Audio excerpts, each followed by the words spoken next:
परम ब्रह्म श्री श्री ठाकुर परमाराध्या जगत जननी श्री श्री बड़मा परम पूज्यपाद श्री श्री बड़दा परम पूज्यपाद श्री श्री आचार्य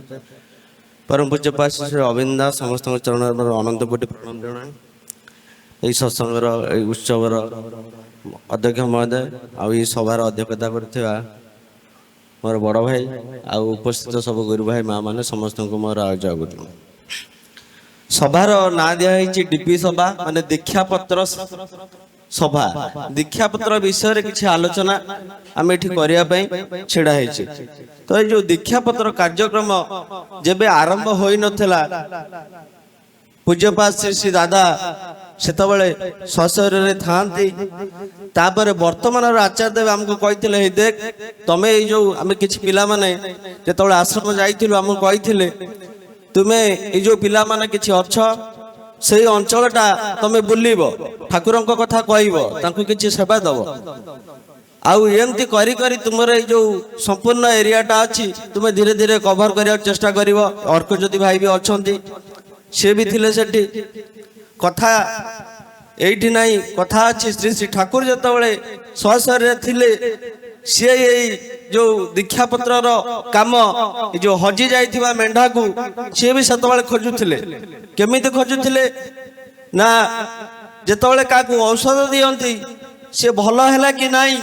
बाहरे हेकिरि जाई ता घर चारि पाखे बुलंती केतबेले गोटे तार घर लोक को देखिबी देखिले ताकू पचारबी मु जो पछ करिथिली जा देइथिली से लोकटा आज भल हैला कि नाही तापरे जेतबेले देखंती सोहाग भावरे गाली दियंती से लोक भी गाली पाई खुशी होए श्री श्री ठाकुर जो पचारते तू टाइम रे औषध कहीं खाइनु तोर भल है कि ना कहीं मत जनईनी आउ ये जो दीक्षा पत्र ये जो जिनसटा आसी जे मु मोर परिवार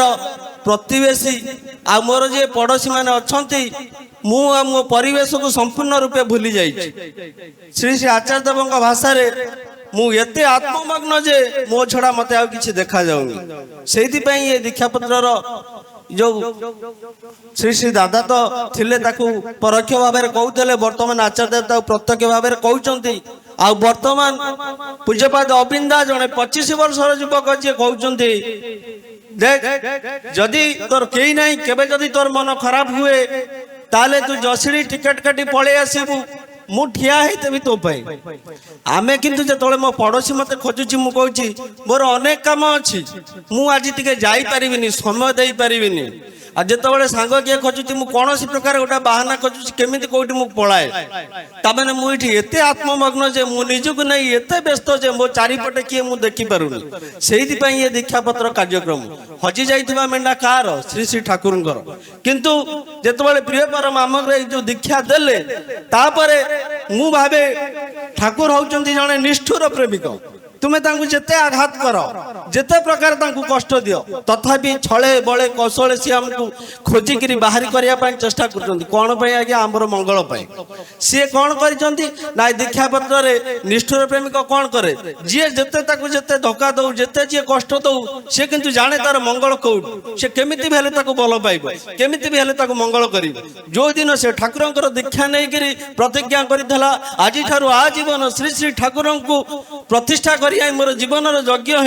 से दिन श्री श्री ठाकुर ताकू ग्रहण करते निजर मंत्र शिष्य हिसाब से निजर संतान हिसाब से किंतु निजर संतान हुए तो बापा माँ को दिन भूली जाई पारे ता प्रति से अन्याय करि पारे ता प्रति से अत्याचार करि पारे किंतु श्री श्री ठाकुर ताकू भूली ना से पूज्यपाद आचार्य देव डकरा यही डीपी वर्क यही दीक्षा पत्र रे जाई कि तुमे जते जहा करो मु किंतु तुमको खोजिबी सेहि पई जने 25 वर्षर युवक आज आचार्य देवंकर जे पुओ पूज्यपाद अविंदा कहउचंती जो पर्यंत मु बंचिची ए अर्धक पृथ्वी को मु हलै देई जिबा को चाहे अर्धक पृथ्वी आज्ञा काई हलै तांकर कोन असुविधा आ अर्धक पृथ्वी रे जे भी अछंती तांकर जदी भलो मंद किछि जंती घटी जाउची तो तांकर तो किछि जाय आसे नाही तांको परिवार आचार्य परिवार आप देवघर जीवे बारंबार जीवे गले से मंगल है गले देखिए श्री श्री आचार्य देव तांकर अंटारे बहुत व्यथा तले जो बसचंती आसन पछरे से तकिया पछरे गोटे लागिची स्टे भलिया गोटे काठर कराई सेमती बसु आपण माने एइटी आमे जे बसिचे 25 मिनिट 30 मिनिट पर माने केमिति कोन बाहर टिके जीवा बुली आसिया सेमती दिन तमाम बसी एई जो लोक मानकर आपद विपदर जो समाधानी सूत्र देउचंती सिया कोन की डीपीआर ए जो प्रभात दास थे ये मेडिकल कैंप रे से आम दादा सहित कथा होलु दादा आपण तो डीपीआर सब घर बुली पारना कौन करते पेसेंट जाते आप विश्वास करेंगे 45 मिनिट 1.5 घंटा कौ डाक्तर देखे प्रथम तुम्हें केबे दीक्षा नेल कौन इष्टवती केते कौन आप नाम ध्यान कौन कर प्रथम आग सही कथा स्वस्थ ने कौन असुविधा हो यही है डीपीआर गोटे लोक को आम केमी ठाकुर पाद तल को आने आम सेवा दबा किंतु आम आज ठाकुर को कौन करे ना निजर परिसेव परिसेव ये आचार्य देव भाषा कौन परिसेव ना मुझे नड़िया देले या पैसा देले या इष्टवती देले या जे मुझे ठाकुर को गोटे अर्डर कला भाया करुच्ची परिसेव कौन कहे अर्डर निए किंतु ठाकुर को आम कौन कर रखीचे आम अर्डर पर अर्डर दे चली मुझा हेले इष्टवती करी मो पुओ देहटा भल हेले जाकर इष्टवती पठे यही दीक्षापत्र कार्यक्रम आचार्य देव का आह्वान आम बुलीचु बेसी तो आम बुली पार्न शनिवार रविवार जो छुट्टी मिले आम बुलापी चेष्टा करूँ बहुत लोग कहते दीक्षा होगला 17 वर्ष किए कह 25 वर्ष आज्ञा कई आसुना कई पचारि ना आम प्रार्थना जानू आ उपासना बहीटी घरे ना तेणु यही सब जिनस करब किए प्रिय वितरण ये जो श्री श्री ठाकुर ठाकुर आम जीवन में कहूँ प्राणर ठाकुर प्रिय परम प्रकृत में कौन आम जीवन में से प्रिय परम केबे है ना जदि से प्रिय परम होते जदि मो पुओ मैट्रिक रे फर्स्ट क्लास पाउची 5 खंड गाँव छक बजार जानते मुझे परम पिता को पाई प्रिय परम को पाई मो पड़ोसी जानी मो दीक्षा नहीं बोली आम कहीपर दीक्षा नहीं बोली ताले मुझे मोर प्रिय परम केमी हेले प्राण ठाकुर केमी हेले आउ से प्रिय वितरण कले कौन है ना जदि मो पुओ झील को नहीं मत गर्वित आम कहूँ जीव जगत जीवन कारण करुणामय प्रभु तुमरी द्वारा लभित जन पाई मुई सब जदि तुमरी द्वारा सब मु पाई तुमरे नामटा वितरण करने को तुम दयार कथा कहवा मोर तो कुंठा बोध कहीं तेणु यही जो डीपीआर कार्यक्रम एबे पूजापाद आचार्य देव चली घर तो बुला हो बहुत लोग कहते बहुत एबे इष्टवती माने किए 17 वर्षर दीक्षार इष्टवती एबे दिखाई मुझे मो अबेलावश तो सब अर्घ्य प्रशस्ति पहुँचे पारिनी केते किए कहले मोर 25 वर्ष है आम दीक्षा नहीं दल किए कहे आम बाहर रही भूली गलु आम आज्ञा कौटू आम घर बाहर अच्छा आचार्य देव थे कहले कहले जनकर पुओ कौन करी सी मेडिकल पढ़ुला मेडिकल पढ़ला तार बाहर देश में हायर स्टडी पाई तार माने सिलेक्शन हो जाइए हायर स्टडी से जीव तापर जाइए गोटे जॉब कर माने पाठ पढ़ा सहित तार जॉब कर सी गला आचार्य देव पाक नवेदन कर आज्ञा पुओ एमती कौन करी तापर आचार्य देव कहले देख डाक्तरी सेवाटा तो हूँ यहाँ गोटे सेवा दबा जिनिस आउ मुआ को गोटे चाकरी बोले केबे माने भाबिनी आउ तू जब भावुचु ये जाई कौन ना गोटे घर कर गाड़ी कर पुणी 2टा घर 2टा गाड़ी आउे से घर गाड़ी आम जीवन कौन घर गाड़ी मुझे जो मनीषटा तो हूँ मुझे तो दिन जीवी एटा तो माने दृढ़ निश्चय जदि मुझे आसी जीवी आज जीवी कि काली जीवी ता भी मुझे जानी किंतु बंद बांधुची कौटी की तेणु ये जो पुरुषोत्तम आसी सी किए आमर तो से धारणा है बालानंद ब्रह्मचारी आश्रम श्री श्री ठाकुर थिला बेले तांकर जड़े एमती आलोचना छल जड़े कहीदेला जे श्री श्री ठाकुर अनुकूल चंद्र जे आसी जानी आउ सी होती जड़े अवतार बालानंद ब्रह्मचारी से जो जड़े से सन्यासी से कहले सी अवतार नुह तू जदि अवतार कही कहू ताले तू छोट कर श्री श्री दादा थिला बेले दादा भी से देदेले कहले सी अवतारी सी जुगे जुगे अवतार प्रेरण कर सी दया कर आसी आचार्य देव कथा तुम्हें मैंने जो सब दीक्षा नहीं तुम्हें भावुच कि तुम जी गोड़े दीक्षा देला किए धरी पकईला किए ठाकुर कथा कहला तुम्हें कौन भावुच जो तुम्हें दीक्षा नहीं तो नाई नाई ठाकुर आपण मानक बाछी जदि ठाकुर बाछी आमर केड़े बड़ भाग्य आपर मु कहि अविंदा से कथा कहते कहले जो लाइट जलुची इलेक्ट्रिसिटी खर्च हो जो सूर्य उताप दौर सूर्य भी जलुची ये जो लाइट आम देखुचे से जलिया पड़ो तेणु आम कौन प्रकृत में जलियापाई आम प्रस्तुत अच्छु ना मो मन में आउ कि अच्छी प्रकृत में जदि जलियापाई आम प्रस्तुत अच्छु ताले से भाया ठाकुर निष्ठुर प्रेमिक हो वन साइडेड लवर हो सी कौन दौरान चाहना केमी पोती पकड़ एमती पोती पकड़ आप विश्वास करें কিন্তু সেই ভরসা বিশ্বাস মন প্রাণরে ভিতরু আসিয়া দরকার। প্রকৃতরে যদি মো দেহরে নিয়া লাগিছি, প্রকৃতরে মু গোটাଏ যদি লুহা খণ্ড হইতাଏ, মতে যদি উত্তাপ দিয়াযাଏ, মো দেহ যদি গরম অছি, এ ভাই দেহরে কিন্তু নিশ্চয় টিকে গরম বাজিবে। কিন্তু মু অছি, মো পরিবেশ জানিনি মু অছি, মো পরিবেশ জানিনি মু পরম পিতাଙ୍କ ଶିଷ୍ୟ, মো ପରିବେଶ ଜାଣିନି ମୁଁ ଠାକୁରଙ୍କ ଭକ୍ତ କି ଭକ୍ତ ତ ମୁଁ କହିପାରିବିନି, ତାଙ୍କର ଅନୁଗାମୀ ବା ତାଙ୍କ ଶିଷ୍ୟ। ତାହେଲେ ମୁଁ କି ଡିପିଆର କରୁଛି? ତାହେଲେ ମୁଁ ଠାକୁରଙ୍କର କି ଶିଷ୍ୟ? ମୁଁ ତ ନିଜେ ନିଜକୁ ଖୋଜି ପାଇନି, ମୁଁ ତାଙ୍କ ହଜି ଯାଇଥିବା ମେଣ୍ଢାକୁ କୋଉଠି ଖୋଜିବି?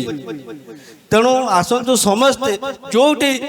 ଆଚାର୍ଯ୍ୟ ତ କହୁଥିଲେ, କହିଲେ ତୋର ଯେତେବେଳେ ସମୟ ପାଉଛୁ, ଦିନେ ହଉ ଘଣ୍ଟାଏ ହଉ ଯେତେବେଳେ ଯାଉଛୁ, ଆଉ କିଛି ସେତେବେଳେ ରଖିବୁନି, ପୁରା ନିଜକୁ ଖାଲି କରି ସେଇ ସମୟଟା ତାଙ୍କରି କାମ କର,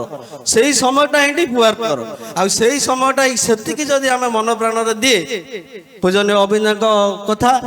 ଯଦି ପ୍ରକୃତ ପକ୍ଷେ ମୁଁ ଆତ୍ମାରେ ମୁଁ ସେତିକି କରେ, ଠାକୁର ତାଙ୍କ କାମ କରେଇ ନିଅନ୍ତି, ସିଏ ବି କରେଇ ଦେବେ। ସିଏ କଲେ କ'ଣ ନା, ଆପଣ ଯେ ଭାବୁଛନ୍ତି ଆପଣ ମାନେ ନିଜ ପାଇଁ କଲେ ଭଲରେ ରହିବେ, ନାଇଁ ନାଇଁ, ଆପଣଙ୍କ ପରିବେଶ ଭଲରେ ରହିଲେ ଆପଣ ଭଲ ରହିବେ। ନିଜେ କେତେ ଭଲରେ ରହିପାରିବେ? ଆମର ଗୋଟେ ପରମାୟୁ ଅଛି, ଆଉ ଗୋଟେ ମଣିଷ ସବୁ କିଛି କରିପାରେ। ଏଇ ଯୋଉ ଉତ୍ସବ ଦେଖାହଉଛି, ମୁଁ ଏଇଆ ଠିକ ଭାବିଥିଲି ଯେ ଡିପିଆର ତ ବେଶୀ ଲୋକ ନଥିବେ, ଆଟଲିଷ୍ଟ ଖାଇଲା ବେଳେ ବସିଥିବେ, ତାଙ୍କ କାନରେ ଶ୍ରୀ ଶ୍ରୀ ଠାକୁରଙ୍କ ଦି କଥା ପଡିବ,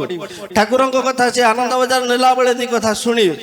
ଏଇ ଯୋଉ ଦୀକ୍ଷା ପତ୍ର ଯୋଉ କଥା କହୁଛି ପୂଜନୀୟ ଅଭିନୟ କଥା, ଆମର କଥାଟା ହଉଛି ସେଇଆ, ଆମେ ନିଜକୁ ଟିକେ ଟିକେ ଜଳେଇବାକୁ ଚେଷ୍ଟା କରିବା। ତାହେଲେ ମୁଁ ଏଇ ଠାକୁରଙ୍କର ଯୋଉ ଇଚ୍ଛା ଅଛି ପୂର୍ଣ୍ଣ କରିପାରିବି, ପୂଜ୍ୟପାଦ ଆଚାର୍ଯ୍ୟଙ୍କ ମୁହଁରେ ଟିକେ ହସ ଖେଳି ଦେଇପାରିବି, ଅଭିନୟକୁ ଟିକେ ଖୁସି କରିଦେଇ ପାରିବି। ଏଇମାନେ ବଡ଼ ହେଲେ, ମୋ ପରିବେଶ ପ୍ରତିବେଶୀ ବଡ଼ ହେଲେ ହିଁ ମୁଁ ବଡ଼ ହେବି। ମୁଁ ମେଡିକାଲରେ ପଡ଼ିଲେ, ମୁଁ ଯଦି ମୋ ବାପା ମାଙ୍କର ଗୋଟାଏ ପିଲା ହୁଏ କିମ୍ବା ମୁଁ ଅସମର୍ଥ ହୁଏ, ମୁଁ ଯଦି ଅସୁସ୍ଥ ହେଲି, ମତେ ମେଡିକାଲ କିଏ ନବ? ମୁଁ ତ ମୋ ପ୍ରିୟ ବିତରଣ କରିନି, ବନ୍ଧୁତ୍ୱ ତିଆରି କରିନି, ମୋର କାହା ସହିତ ଭଲ ସମ୍ପର୍କ ନାହିଁ, ମୋ କାମ ତ ନିଜର ସରୁନି, ମୁଁ ଅଲଗା କାମ କରିବି କେତେ? ତ ମତେ ମେଡିକାଲ ଗଲାବେଳେ ତ ମୁଁ ନିଜେ ଆଣ୍ଠେଇ ପେଟେଇ ଯାଇପାରିବିନି, ଗୋଟେ ମଣିଷ ଦରକାର। ସେ ମଣିଷ କାହିଁ? ସେଥିପାଇଁ ଅବିନ୍ଦା କହୁଥିଲେ, କହିଲେ ଗୋଟେ ୱେଷ୍ଟବେଙ୍ଗଲ ଜଣକୁ କହିଲେ ଦେଖ ତମ ୱେଷ୍ଟବେଙ୍ଗଲର ଜନସଂଖ୍ୟା କେତେ? ନା ପାଖାପାଖି 11 କୋଟି। ନା ଆଉ ଆମର ଦୀକ୍ଷିତ ସଂଖ୍ୟା କେତେ? ନା 1,11,00,000। ନା ଦେଖ ତମେ 10% ହେଇଗଲଣି। ତୁମେ ଯଦି ଚାହିଁବ ଗୋଟେ ଗଭର୍ଣ୍ଣମେଣ୍ଟକୁ ବି ଇନଫ୍ଲୁଏନ୍ସ କରିପାରିବ। 10% ମାସଟା ଗୋଟେ ଛୋଟିଆ ନୁହେଁ। ମୁଁ ଏ 10% କଥା କାହିଁ କହିଲି ନା, ପ୍ରଥମ ଟାର୍ଗେଟ ଥିଲା ଆମର ଏ ଦୀକ୍ଷା ପତ୍ରରେ 10%, ତାପରେ ବଢିଲା 20-25, ତାପରେ ଏବେ 40% ଟାର୍ଗେଟ। ତାମାନେ ଏଇଭଳି ଯଦି ଆମେ ପ୍ରିୟ ବିତରଣ କରି, ଆଉ ଠାକୁରଙ୍କୁ, ମୁଁ ତ ଅଭ୍ରାନ୍ତ ନୁହେଁ, ମୁଁ ତ ଗୋଟେ ଭ୍ରାନ୍ତପୂର୍ଣ୍ଣ ମଣିଷ। ତେଣୁ ମୋର ଆଦର୍ଶ ପୁରୁଷ ଯିଏ, ମୁଁ ଯଦି ତାଙ୍କ ପାଦ ତଳକୁ ଆଣିବି, ଆମର ଆଦର୍ଶ ଯେତେବେଳେ ଗୋଟିଏ ହବ, କେନ୍ଦ୍ର ଗୋଟିଏ ଯେତେବେଳେ ହବ, ତା ଚାରିପାଖେ ଆମେ ସମାନ ଭାବରେ, ଯେମିତି ସୂର୍ଯ୍ୟଙ୍କ ଚାରିପଟେ ଗ୍ରହ ସବୁ ବୁଲୁଛନ୍ତି, କେହି କାଠି ହିଁ ବାଡ଼େଇ ହଉନାହାନ୍ତି, ସେମିତି କେହି କାଠି ହିଁ ବାଡ଼େଇ ହବାନି, ସେମିତି ବୁଲୁଥବା। ଆଉ ଯଦି ମୁଁ ତ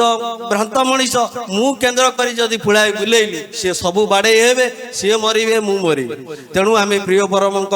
ପାଇଛେ, ଭରସା ପାଇଛେ, ତାଙ୍କ ଶରଣ ପାଇଛେ, ଆଉ ତାଙ୍କର କାମ କରି ନିଜକୁ ଧନ୍ୟ କରିବା। ଏଇ ଯୋଉ ଦୀକ୍ଷାପତ୍ର କାର୍ଯ୍ୟକ୍ରମରେ ଯେତିକି ବି ଆମେ ସମୟ ପାଉ, ପ୍ରକୃତ ପକ୍ଷେ ଟିକେ ଚେଷ୍ଟା କରିବା, ତାହେଲେ ଶ୍ରୀ ଶ୍ରୀ ଠାକୁର ଖୁସି ହେବେ, ଆଚାର୍ଯ୍ୟ ଦେବ ଖୁସି ହେବେ, ଅବିନ୍ଦା ବି ଖୁସି ହେବେ। ଏତିକି ରହୁଛି। ଜୟ ଗୁରୁ।